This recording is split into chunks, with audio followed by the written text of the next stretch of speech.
السلام علیکم ورحمۃ اللہ وبرکاتہ۔ میں محمد جاوید سٹی پبلک لائبریری مسجد شاغل صدر بازار دہلی 6 سے آپ کی خدمت میں حاضر۔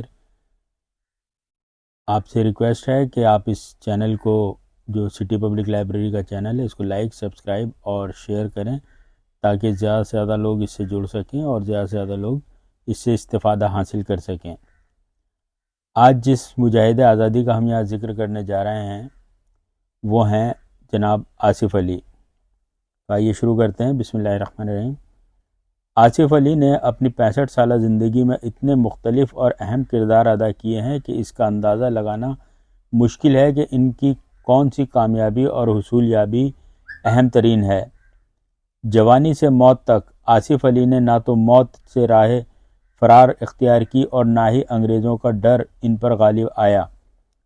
یہی وجہ ہے کہ آزادی کے 7 دہائیاں گزرنے کے بعد بھی آصف علی اور ان کی اہلیہ ارونا آصف علی دونوں نہ صرف تاریخ میں زندہ ہیں بلکہ دہلی اور مختلف شہروں کی اہم سڑکیں ان کا نام یادگار کے طور پر اپنے ساتھ لگانے میں فخر محسوس کرتی ہیں۔ وہ نوجوان جو لندن سے وکالت کا کورس کرنے کے بعد جنگ آزادی میں بے دھڑک کود پڑا، کچھ ہی دنوں میں ہندوستان کا بہترین وکیل بن گیا۔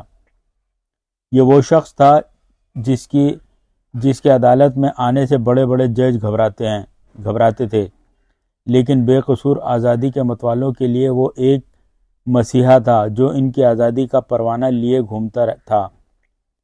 آصف علی فرقہ پرستی، مذہبی یا مسلکی اختلافات سے پرے تھے۔ وہ ہندوؤں اور مسلمانوں دونوں کو ایک ساتھ خوش و خرم رہتے ہوئے دیکھنا چاہتے تھے۔ انہوں نے زندگی بھر ایک ایسے ہندوستان کے لیے جدوجہد کی جہاں ہندو اور مسلمان ساتھ ساتھ رہتے ہوں اور آپسی اختلافات کے باوجود ایک دوسرے کی عزت و احترام کرتے ہوں۔ برطانوی سامراج شاید انہی کوششوں کی وجہ سے ہمیشہ ان سے ناراض رہا اور ان کو یک کے بعد دیگرے ملک کے مختلف جیلوں میں آہنی سلاخوں کے پیچھے دھکیلتا رہا۔ 11 مئی 1888 کو آصف علی کی ولادت ایک باعزت خاندان میں ہوئی۔ بچپن سے ہی وہ ملک کو انگریزوں کی غلامی سے آزاد دیکھنا چاہتے تھے۔ دہلی کے مشہور سینٹ اسٹیفن کالج میں ان کی تعلیم ہوئی، جس کے بعد وہ اعلیٰ تعلیم کے لیے انگلینڈ چلے گئے۔ وہاں وکالت کی ڈگری لینے کے بعد وہ ہندوستان واپس آئے اور انگریزوں نے ان کی علمی قابلیت کو دیکھتے ہوئے ان کو پرائیوی کونسل کا ممبر بنا دیا۔ لیکن جو ہی تحریک خلافت شروع ہوئی، جس کو مہاتما گاندھی اور جواہر لال نہرو کی مکمل حمایت حاصل تھی، وہ پرائیوی کونسل سے مستعفی ہو گئے۔ ہندوستان کی تحریک آزادی کے مشہور ہیرو شہید بھگت سنگھ اور بھائی کشور دت کے مقدموں کی پیروی آصف علی نے ہی مختلف عدالتوں میں کی۔ ان دونوں کو 18 اپریل 1929 کو سینٹرل لیجسلیٹو اسمبلی میں بم دھماکے کے جرم میں گرفتار کیا گیا تھا اور پھانسی کی سزا سنائی گئی تھی۔ دا ہندو اخبار کے مختصر سوانح عمری لکھتے ہوئے کہتا ہے کہ آصف علی کو 1918 میں ڈیفینس آف انڈیا ایکٹ کے تحت گرفتار کر لیا گیا اور مقدمہ دائر کیا گیا۔ آصف علی نے عدالت میں اپنا مقدمہ خود لڑا اور مقدمہ جیت گئے۔ مقدمہ جیتنے کے بعد انہوں نے اپنے آپ کو پوری طرح سے آزادی کی جنگ میں دھکیل دیا۔ آصف علی کو اس وقت سے لے کر ملک کی آزادی تک متعدد بار جیلوں کا سامنا کرنا پڑا۔ یہ مسلم نیشنلسٹ پارٹی کے ممبر تھے اور 1935 میں بڑی اکثریت سے سینٹرل لیجسلیٹو اسمبلی کے لیے منتخب ہوئے تھے۔ اگلے الیکشن میں وہ کانگریس کے ٹکٹ پر لڑے اور مسلم لیگ کے امیدوار کو الیکشن میں بری طرح شکست دی۔ ان کو ہندو اور مسلمانوں دونوں سے بڑی تعداد میں حمایت حاصل ہوئی تھی۔ اسمبلی میں ان کا انتخاب نائب لیڈر کی حیثیت سے عمل میں آیا۔ یہاں انہوں نے بیرون ملک معاملات، دفاع اور قانون امور سے متعلق مسائل میں خاص دلچسپی ظاہر کی۔ 2 ستمبر 1946 میں قائم ہونے والی عبوری حکومت میں ان کو ٹرانسپورٹ اور ریلوے کا وزیر بنایا گیا۔ مجاہدین آزادی کی اکثریت کے مانند جب انگریزوں نے خلافت عثمانیہ پر حملہ کیا تو آصف علی نے ترکوں کی حمایت کی۔ اپنے اس قدم کو انہوں نے عدم تعاون کا نام دیا۔ 1914 میں ہندوستان واپسی کے بعد انہوں نے دہلی کی عدالت میں وکالت شروع کی۔ یہاں یہ بات واضح کر دینی چاہیے کہ ہندوستانی تحریک آزادی کے اکثر رہنما بہترین وکیل تھے اور ان میں سے اکثریت نے انگلینڈ میں تعلیم حاصل کی تھی۔ آصف علی مجاہدین آزادی کے مقدموں کا دفاع کر کے، جن میں اکثر وہ کامیاب رہے، ہندوستان کی جنگ آزادی کے ایک بہترین ہیرو بن گئے۔ شہید بھگت سنگھ کے وکیل کی حیثیت سے انہوں نے پنجاب ہائی کورٹ میں جنگ آزادی کے مشہور ترین شہید کے مقدمے کی وکالت کی۔ وہ برطانوی سامراج کی زبردست مخالف اور ناقد تھے۔ برطانیہ کے ظلم و ستم اور بار بار کال کوٹریوں میں رکھے جانے کے باوجود حکومت ان کی آواز کو نہ تو بند کر سکی اور نہ ہی کمزور کر سکی۔ جلد ہی ان کے مہاتما گاندھی سے قریبی تعلقات ہو گئے۔ یہ تعلقات باہمی عزت و احترام پر مبنی تھے۔ گاندھی جی کی عدم تعاون تحریک میں آصف علی پیش رہے۔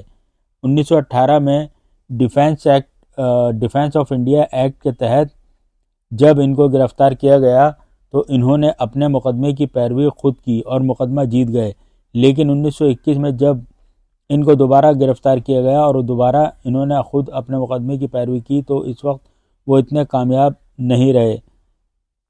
ان کو 18 ماہ قید بامشقت کی سزا ہوئی۔